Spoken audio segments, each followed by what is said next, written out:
Hello friend, देखिए India के लिए एक बहुत ही बड़ी न्यूज़ है। इंडिया ने कुछ ऐसा बहुत ही बड़ा अचीव किया है जिस पर सभी इंडियंस को गर्व होना चाहिए। न्यूज़ ये है कि पहली कंटेनर ब्लॉक ट्रेन फिनलैंड से इंडिया के लिए रवाना हो चुकी है। उसमें स्वीडन की एक कंपनी के पेपर प्रोडक्ट हैं जिसके 32 कंटेनर हैं जो इंडिया के नावाशेवा पोर्ट के लिए रवाना हुए हैं। ये पहली ऐसी सर्विस होगी जो यूरोप को इंडिया से कनेक्ट करेगी। साथ ही इसमें transportation time and transportation cost दोनों ही कम हो जाएंगे।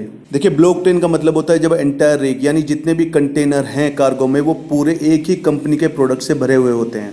इसके हर कंटेनर में 40 फीट इक्वलेंट यूनिट कैपेसिटी है और ये 21 जून को वासोरी हार्बर हेलसिंकी से रवाना हुई है इंडिया के लिए। ये international north south transport corridor से होते हुए कई कंट्रीज को पास करते हुए इंडिया पहुंचेगी। फिनलैंड से निकलने के बाद ये ट्रेन रशियन फेडरेशन और रिपब्लिक ऑफ अजरबैजान से गुजरेगी। ट्रेन का वासोरी से अस्तारा स्टेशन जो कि अजरबैजान में है, एस्टिमेटेड टाइम 8 डेज है। अस्तारा के बाद जो कंटेनर है वो रोड के थ्रू ट्रांसपोर्ट किए जाएंगे बंदर अब्बास पोर्ट जो है ईरान का, वहाँ तक। और बंदर अब्बास पोर्ट से ये जो कंटेनर्स हैं ये शिप के थ्रू इंडिया में जवाहरलाल नेहरू पोर्ट तक पहुँचेंगे।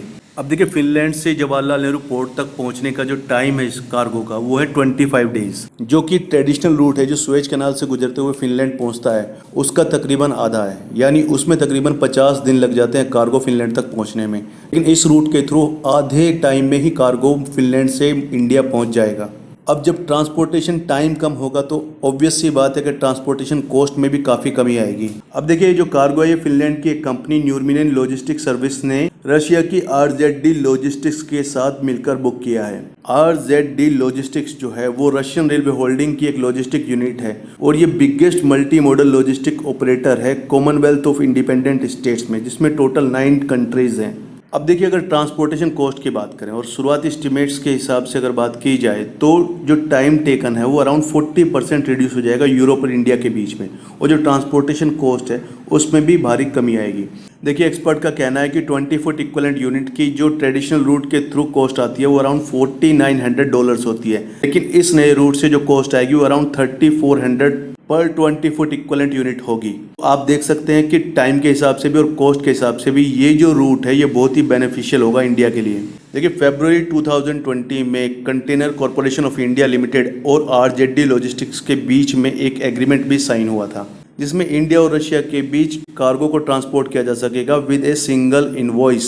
इंडियन एक्सपोर्टर अपने गुड्स को एक्सपोर्ट कर सकते हैं through a single invoice issued by Concor, जबकि रशियन जो एक्सपोर्टर्स हैं वो अपने गुड्स को एक्सपोर्ट कर सकते हैं सिंगल इनवॉइस के साथ यूजिंग RZD लॉजिस्टिक्स। अभी तक देखिए, चाइना के बेल्ट एंड रोड इनिशिएटिव की बात होती रहती है जिसमें वो अपने एक्सपोर्ट पावर को यूज़ करके यूरोप तक अपने माल पहुँचाने के लिए अपने आप को यूरोप से कनेक्ट कर रहा है। उसने लैंड रूट क्रिएट किया है चाइना से लेकर यूरोप तक जो इजीली उसका माल पहुंचा सकेगा। आप जानते हैं धीरे धीरे इंडिया का जो एक्सपोर्ट है वो भी बढ़ रहा है। इंडिया नई नई मार्केट की तलाश कर रहा है, इसीलिए वो सेंट्रल एशिया, अफगानिस्तान और यूरोप जाने के नए रास्ते खोज रहा है। ये international north south transport corridor है, इसी में एक बहुत ही इंपॉर्टेंट रोल प्ले करेगा। ये चाइना के बेल्ट एंड रोड इनिशिएटिव का भी जवाब माना जा रहा है दुनिया में। अब इंडिया भी मल्टी मॉडल कनेक्टिविटी के थ्रू अपने गुड्स को यूरोप में एक्सपोर्ट कर पाएगा और यूरोप से जो गुड्स है वो इंडिया में इंपोर्ट कर पाएगा, और साथ ही उसे सुएज कैनाल के रास्ते होते हुए यूरोप नहीं जाना पड़ेगा जिसमें कि टाइम भी बहुत ज़्यादा लगता था और कॉस्ट भी बहुत ज़्यादा आती। अब हमारे पास एक शॉर्ट रूट है जिसमें टाइम भी कम है और कॉस्ट भी कम होगी।